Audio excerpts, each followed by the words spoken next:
the real question is, how does that taste, Frank?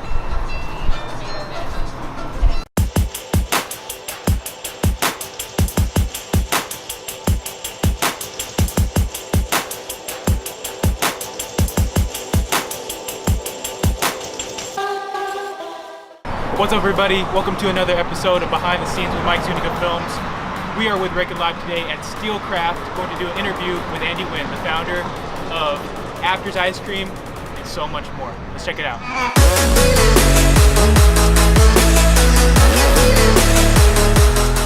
What happened, Kenny? Okay, so guys, this is Frank, and this is a very, very expensive pen. This is Frank's pride and joy.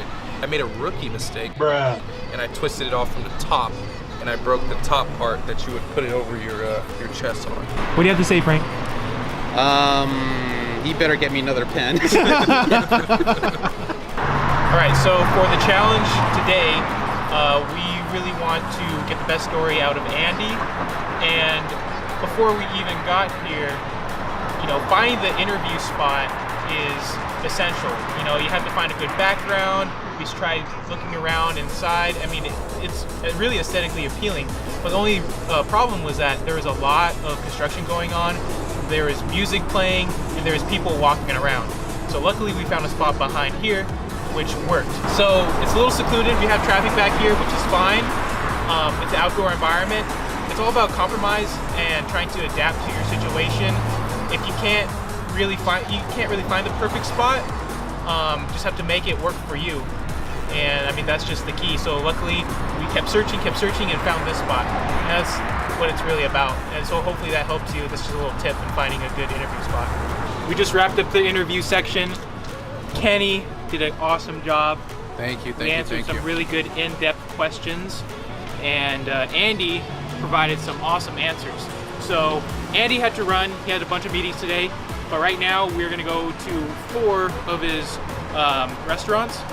And starting here in Steelcraft with Pig Pen Delicacy, and we're gonna do a bunch of B-roll, get some nice shots. So that's the second challenge, trying to make this type of food look great. There's different types of foods, from boba to pork sandwiches. So that's the challenge for today.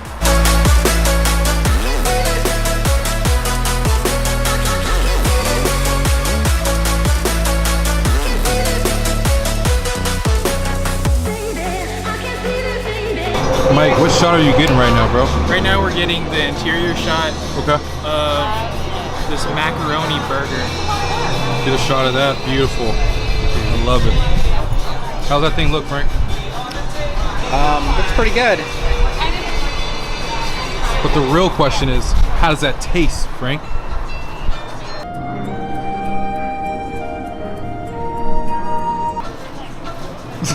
Pretty good.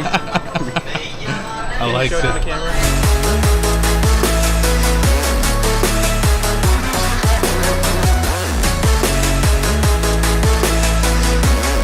Okay, so something really cool about this Cerritos location is it's actually a collaboration with Crooks and Castles.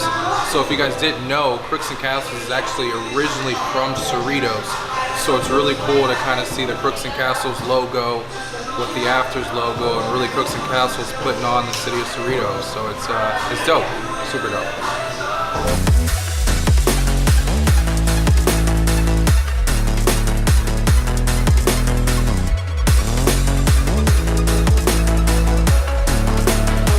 So right now we are at Project Pokey. So we just got a bunch of footage inside. We got footage of Spam Burrito, which was breaded in panko, and that was pretty good. And we're also having some poke bowls here right now, which is also awesome as well. The next spot we're gonna head to is MILKBOX, and that's in Tustin, and should be pretty delicious. So we'll bring you along there. Let's go. All right, guys. So right now we're actually at MILKBOX, which is our last location. Mike's right back there filming, getting the best content absolutely possible. And this is a really cool location that we're at. It's called MILKBOX, which is some amazing teas, organic teas, iced teas. And the footage Mike's getting right now should be pretty killer. So we'll check it out.